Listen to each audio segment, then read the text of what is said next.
Imaginez que vous vous réveillez un matin avec une angine carabinée. Votre gorge vous fait atrocement mal, vous avez de la fièvre, et la première chose qui vous vient à l'esprit c'est de fouiller dans votre armoire à pharmacie pour trouver ces fameux antibiotiques qui vous avaient si bien aidé la dernière fois. Vous en prenez quelques-uns, vous vous sentez mieux au bout de 2 jours, alors vous arrêtez le traitement. Après tout, pourquoi continuer à prendre des médicaments quand on va bien, n'est-ce pas ? Si cette situation vous semble familière, alors vous faites probablement partie des 80% de personnes qui commettent une erreur monumentale avec les antibiotiques, une erreur qui pourrait avoir des conséquences dramatiques non seulement pour votre santé, mais pour celle de l'humanité tout entière. Cette erreur, c'est l'arrêt prématuré du traitement antibiotique, et aujourd'hui, je vais vous expliquer pourquoi c'est l'une des plus grandes menaces sanitaires de notre époque. Restez jusqu'à la fin de cette vidéo, car je vais vous révéler des informations que les laboratoires pharmaceutiques préféreraient que vous ne sachiez pas, et surtout, je vais vous donner les clés pour utiliser correctement les antibiotiques et protéger votre santé ainsi que celle de vos proches. 1. Le fléau silencieux de la résistance bactérienne.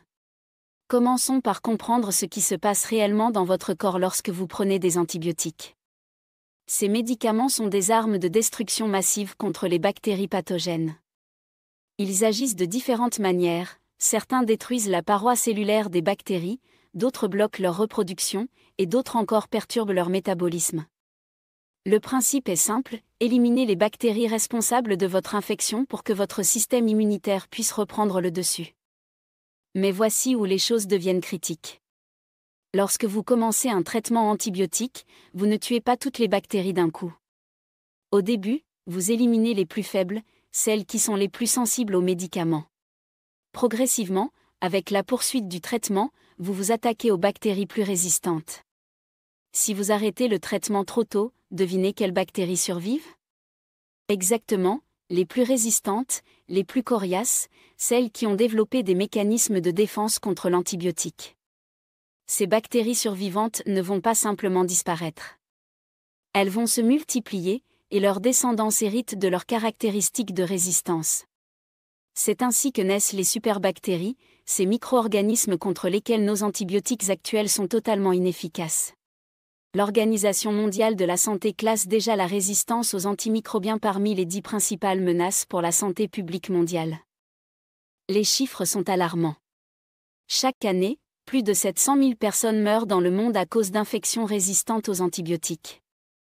Aux États-Unis seulement, on compte plus de 2,8 millions d'infections résistantes chaque année, causant plus de 35 000 décès.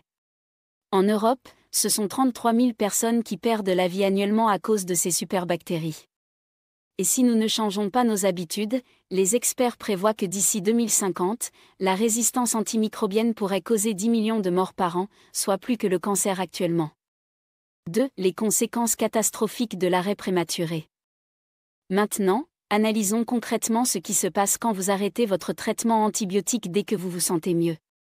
Prenons l'exemple d'une infection urinaire classique. Votre médecin vous prescrit un antibiotique pendant 7 jours.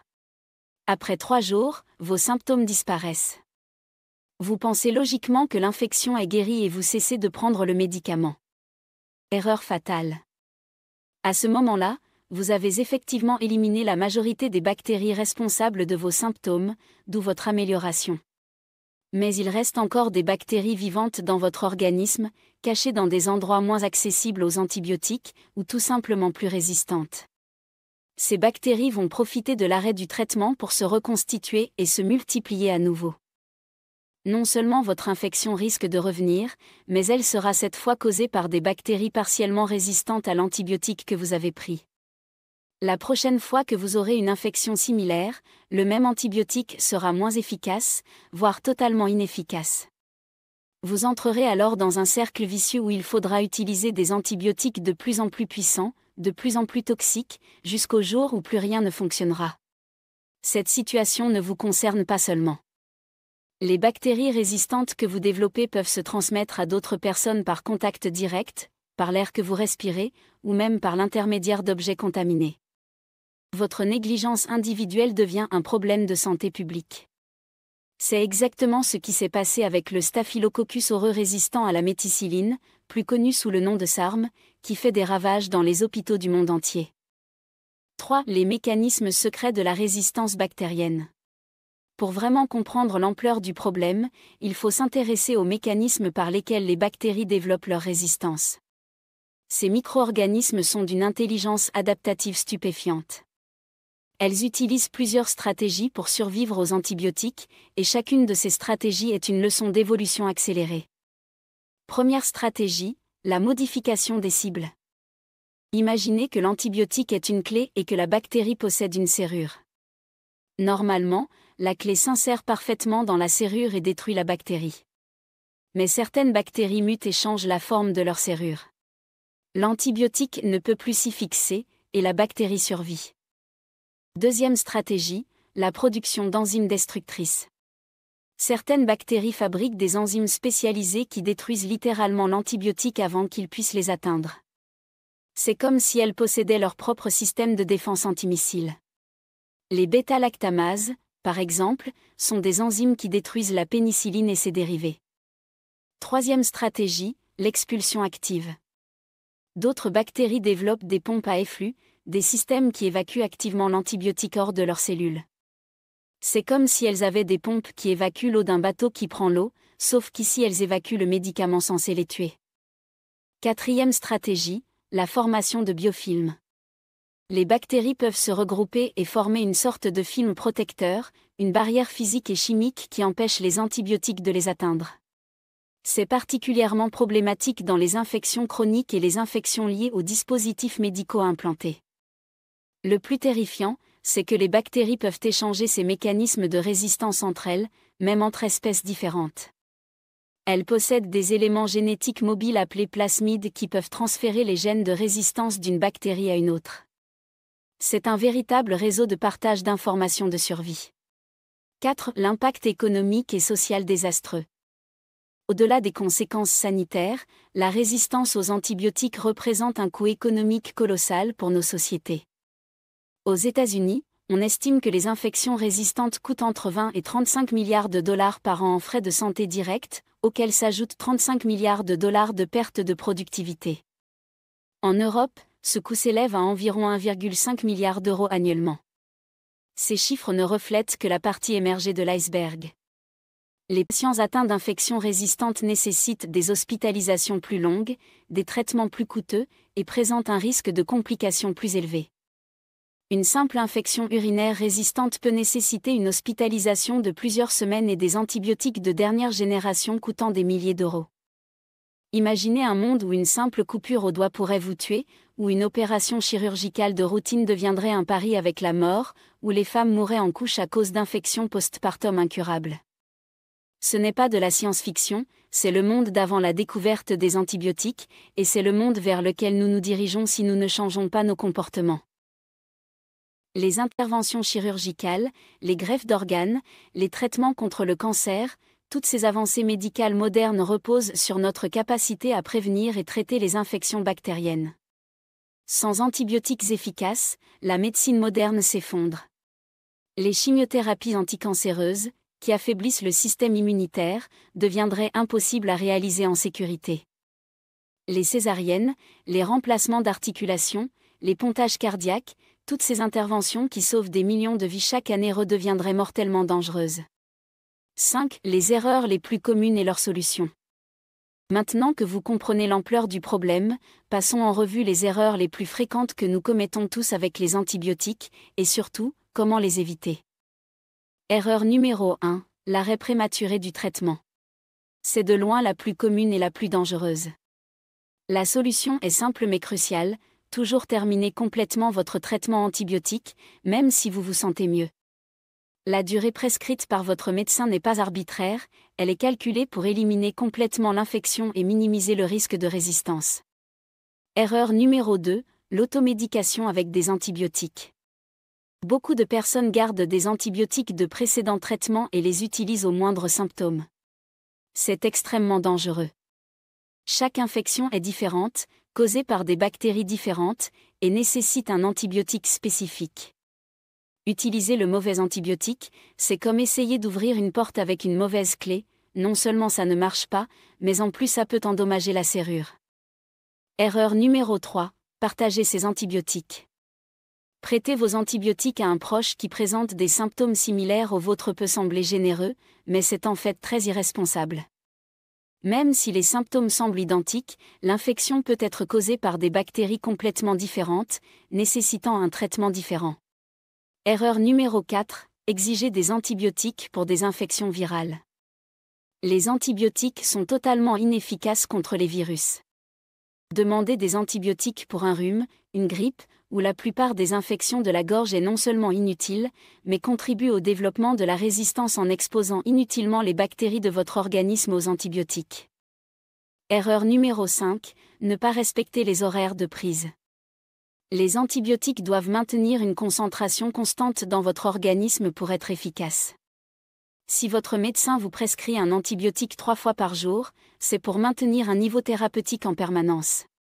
Prendre toutes vos doses en une fois ou espacer irrégulièrement les prises compromet l'efficacité du traitement. 6. Les bonnes pratiques à adopter immédiatement. Voici maintenant les règles d'or à respecter absolument pour utiliser correctement les antibiotiques et faire votre part dans la lutte contre la résistance bactérienne. Première règle, ne prenez des antibiotiques que sur prescription médicale. Votre médecin est le seul à pouvoir déterminer si vous avez besoin d'antibiotiques, quel antibiotique est approprié pour votre infection, à quelle dose, et pendant combien de temps. Deuxième règle, respectez scrupuleusement la posologie et la durée du traitement. Prenez vos antibiotiques aux heures prescrites, dans les quantités prescrites, et pendant toute la durée prescrite, même si vous vous sentez mieux avant la fin. Troisième règle, ne conservez jamais d'antibiotiques pour plus tard. S'il vous reste des comprimés à la fin de votre traitement, c'est probablement que vous ne l'avez pas suivi correctement. Rapportez-les à votre pharmacien pour qu'ils soient éliminés de manière appropriée. Quatrième règle, ne partagez jamais vos antibiotiques avec qui que ce soit. Chaque prescription est personnalisée selon votre infection, votre poids, vos antécédents médicaux et vos allergies. Cinquième règle, informez toujours votre médecin de tous les médicaments que vous prenez, y compris les compléments alimentaires et les remèdes naturels. Certaines interactions peuvent réduire l'efficacité des antibiotiques ou augmenter leur toxicité. Sixième règle, prenez soin de votre flore intestinale. Les antibiotiques détruisent non seulement les bactéries pathogènes, mais aussi les bonnes bactéries de votre intestin. Consommez des probiotiques pendant et après votre traitement pour restaurer votre microbiote. C'est l'avenir des antibiotiques et les nouvelles stratégies. Heureusement, les scientifiques ne restent pas les bras croisés face à cette crise. De nouvelles stratégies prometteuses sont en développement pour lutter contre la résistance bactérienne et découvrir de nouveaux traitements. La thérapie par phage représente l'une des pistes les plus prometteuses. Les bactériophages sont des virus qui infectent spécifiquement les bactéries. Contrairement aux antibiotiques qui sont des molécules chimiques, les phages sont des organismes vivants qui évoluent en même temps que les bactéries, ce qui pourrait permettre de contourner le problème de la résistance. L'intelligence artificielle révolutionne également la recherche de nouveaux antibiotiques. Des algorithmes sophistiqués peuvent maintenant analyser des millions de molécules en quelques heures pour identifier celles qui pourraient avoir des propriétés antibactériennes, accélérant considérablement le processus de découverte de nouveaux médicaments. Les thérapies combinées utilisent plusieurs antibiotiques en même temps, ou combinent des antibiotiques avec d'autres molécules qui restaurent leur efficacité contre les bactéries résistantes. Cette approche multiplie les mécanismes d'action et rend plus difficile le développement de résistances multiples. La médecine personnalisée permettra bientôt d'adapter précisément le choix de l'antibiotique en fonction du profil génétique de la bactérie responsable de votre infection, grâce à des tests de diagnostic rapide qui identifient non seulement l'espèce bactérienne, mais aussi ses mécanismes de résistance spécifiques. Conclusion et appel à l'action. Nous arrivons au terme de cette exploration approfondie de l'une des plus grandes menaces sanitaires de notre époque. J'espère que vous comprenez maintenant pourquoi l'arrêt prématuré des traitements antibiotiques n'est pas un geste anodin, mais un acte qui peut avoir des conséquences dramatiques pour votre santé et celle de l'humanité tout entière. Chaque fois que vous arrêtez un traitement antibiotique avant son terme, vous participez involontairement à la création de superbactéries qui pourraient un jour tuer vos enfants ou vos petits-enfants. Chaque fois que vous utilisez des antibiotiques de manière inappropriée, vous contribuez à nous rapprocher d'un monde post-antibiotique où la moindre infection pourrait être mortelle. Mais vous avez aussi le pouvoir de faire partie de la solution. En respectant scrupuleusement les prescriptions de votre médecin, en terminant toujours vos traitements antibiotiques, en ne cédant pas à la tentation de l'automédication, vous protégez non seulement votre santé, mais vous contribuez à préserver l'efficacité de ces médicaments miracles pour les générations futures. L'avenir de la médecine moderne dépend de notre capacité collective à utiliser responsablement les antibiotiques. Chaque geste compte, chaque traitement respecté fait la différence. Nous avons encore le temps d'inverser la tendance, mais la fenêtre d'opportunité se referme rapidement. Partagez cette vidéo avec vos proches, parlez-leur de l'importance d'utiliser correctement les antibiotiques. Ensemble, nous pouvons éviter la catastrophe annoncée et continuer à bénéficier de ces médicaments qui ont révolutionné la médecine et sauvé des centaines de millions de vies depuis leur découverte. N'oubliez pas, votre santé et celle de l'humanité tout entière peuvent dépendre de votre prochain traitement antibiotique. Utilisez-le avec la responsabilité et le respect qu'il mérite.